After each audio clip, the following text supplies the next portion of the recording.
ما حكم حب الله عز وجل؟ وهل يكفر السابق أيضا؟ شيخ وما هي الشروط والموانع؟ وعبد الله كافر إجماع السلف، وعبد الرسول كذلك كافر ولا يعذر، لا يعذر جاهل، لأن الله يعرفه كل الأمم، ومحمد صلى الله عليه وسلم يعرفه كل الناس، وأنه رسول الله.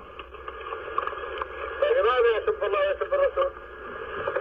لا يسبهما إلا كافر مستخف لا يقدر الله حق قدره ولا يعرف لهذا الرسول منزلته. نعم. شيخ يعني يكفر عينا؟ يكفر عينا ويقتل، لا يكفر، لا في حكومة تقتل يقتل. شيخ يقتل مرتدا. نعم يا شيخ. شيخ جزاكم الله خيرا.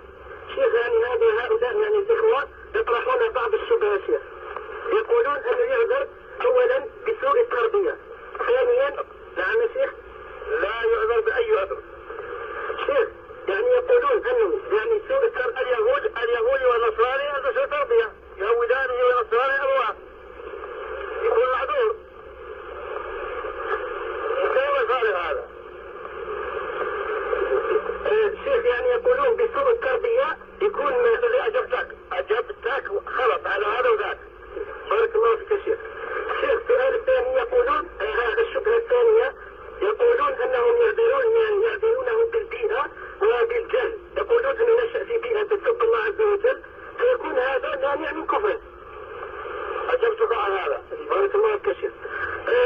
شيخ يعني بعد ما نقلنا لهم إجماع أهل العلم في هذه المسألة وقول ابن تيمية رحمة الله عليه، ونقلنا لهم كذلك أقوال الشيخ بن باز الشيخ العثيمين رحمهم الله جميعا، وكذلك ما أتت به اللجنة القائمة من الكفر العيني وأنه لا يعذر بالجهل.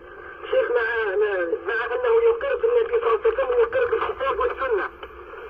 شيخ وبعد هذا يقولون نتوقف في تكفيره ونحتاط لديننا في تكفيره.